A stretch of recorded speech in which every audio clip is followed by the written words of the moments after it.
Let's talk about Peru, a land of ancient civilizations and breathtaking landscapes. A country you might immediately associate with the iconic Machu Picchu, the majestic Andes Mountains, and of course, those charming llamas. It's a place steeped in history and vibrant culture. But now, Peru is making headlines for something far bigger than its tourist attractions. Something that could reshape global trade dynamics. We're talking about global trade, the intricate network that connects economies across the planet. Peru is suddenly finding itself at the very center of a high-stakes rivalry, a geopolitical chess match with global implications. This rivalry is primarily between two global superpowers, China and the United States, both vying for influence in the region. Both nations are incredibly eager to invest in and build massive, state-of-the-art new ports along Peru's strategic Pacific coastline. Why all the sudden interest? Because Peru's geographical location offers a potentially game-changing shortcut for shipping goods between the bustling markets of South America and the economic powerhouses of Asia. This shortcut has the potential of bypassing the traditional and often congested and expensive shipping routes through the Panama Canal or the treacherous waters around Cape Horn. This unique position has rapidly transformed Peru into a strategic chessboard on the world stage, with global powers now actively competing for influence, investment opportunities, and strategic partnerships within the country. For Peru, this presents a once-in-a-generation chance to reshape its economic future. The opportunity to solidify its position and become the primary gateway for trade between two massive continents.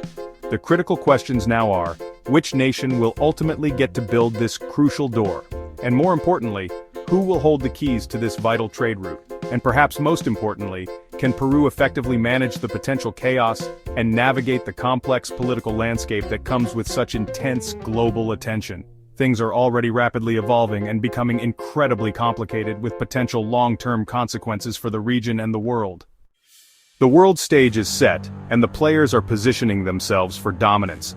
In one corner, flexing its economic muscle, China is pouring a staggering $3.5 billion into the ambitious Port of Chancay project in Peru, a strategic move that's sending ripples throughout the Americas.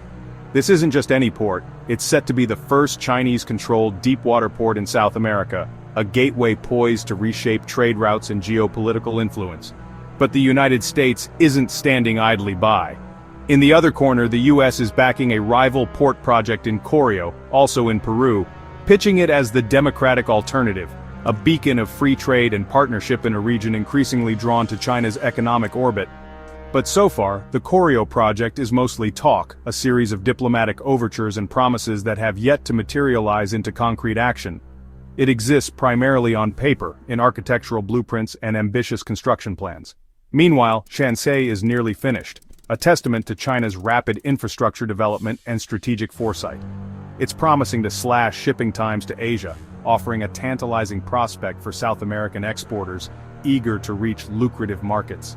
More importantly, it will give China a direct and efficient line to South America's vast resources, from minerals to agricultural products, solidifying its economic foothold in the region.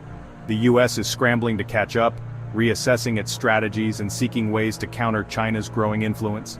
Washington is increasingly worried about China's growing influence in its backyard, a region traditionally considered within its sphere of influence. This is a new kind of Cold War, a silent battle being waged on the high seas and in the corridors of power. It's less about missiles and military might, and more about shipping terminals, trade routes, and economic dominance. For Peru, caught in the middle of this geopolitical tug-of-war, it's like having two billionaires fighting over who gets to pay for dinner, a lavish display of economic power. It's flattering to be courted by global superpowers, but it's also inherently risky, fraught with potential pitfalls, and an uncertain future. This port race perfectly sums up today's global power struggle, a microcosm of the larger competition playing out across the world. China acts with decisive speed and ambition, and America reacts, often playing catch-up in a rapidly changing world order. Why Peru? Geography. Its long Pacific coastline is the most direct route from South America's interior, think Brazil and Bolivia, to booming Asian markets. Traditional shipping routes are slow and costly. Peru offers a shortcut that can save up to 15 days. This makes Peru the natural pivot point for a new transcontinental trade axis. China sees Chancay as a gateway for all of South America, not just Peru. The US knows this too, which is why it's desperate to offer an alternative.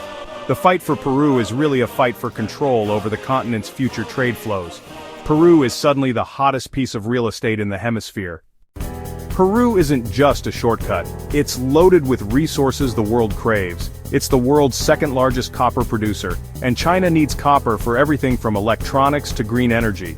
Peru is also an agricultural powerhouse, exporting avocados, blueberries, and more to supermarkets worldwide.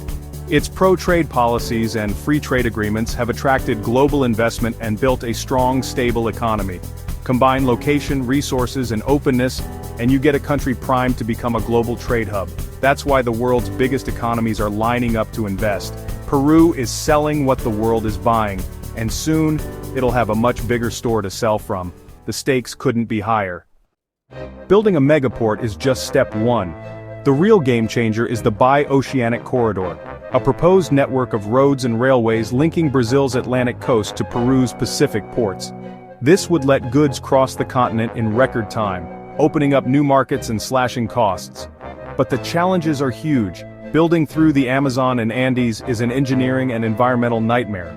Environmentalists worry about deforestation and disruption to indigenous communities. Politically, it's a bureaucratic maze. Brazil, Bolivia, and Peru must cooperate, and that's never easy. China is interested in funding, but so far the corridor is mostly a dream on paper. The ports are real, but the superhighway to feed them is still just a line on a map. Some in Peru harbor a bold and ambitious vision, dreaming of transforming their nation into the Singapore of South America. It's a vision fueled by the desire for progress and prosperity, a future where Peru stands as a beacon of economic success in the region. This isn't just about exporting raw materials, it's about becoming a world-class trade hub, a vital link in the global supply chain. The goal is to move beyond being a primary producer and evolve into a sophisticated center for international commerce. The vision is clear: Peru as a logistics and value-added center, a place where goods from all corners of the earth converge. Here, raw materials are transformed, goods are processed, meticulously assembled, and prepared for their final destinations. From Peru's shores, these finished products are then shipped worldwide, reaching consumers and businesses across the globe. To realize this ambitious vision, Peru is actively courting investment from every corner of the globe, seeking partnerships that will fuel its economic transformation. China, the US, India, the UAE, South Korea, and Japan. The ultimate goal is to position Peru as a neutral crossroads, a welcoming hub open to collaboration with all nations, fostering a spirit of international cooperation. Peru aims to avoid over-reliance on any single power, maintaining its independence and strategic autonomy in the global arena. Singapore's success story is built on a foundation of efficiency, stability, and unwavering trust, qualities that have made it a global economic powerhouse. Peru is carefully studying Singapore's playbook, hoping to replicate its success by adopting similar strategies and policies. But this transformation is not solely about physical infrastructure, about the construction of ports, highways, and industrial parks. It's fundamentally about building trust, fostering strong relationships with international partners, and creating a climate of confidence. It requires good governance, transparency, and the implementation of business-friendly policies that encourage investment and innovation. If Peru can successfully navigate these challenges and create the right conditions, it could unlock a surge of investment, create countless jobs, and drive significant economic growth. The potential for Peru to become a major player in the global economy is undeniably real, but the path to achieving this vision is fraught with challenges and obstacles that must be overcome. The world is watching with keen interest, eager to see if Peru can rise to the occasion and deliver on its promise of economic transformation. Here's the catch. Peru faces some very un-Singapore-like problems. Corruption is rampant. 6 presidents in 6 years tells you all you need to know.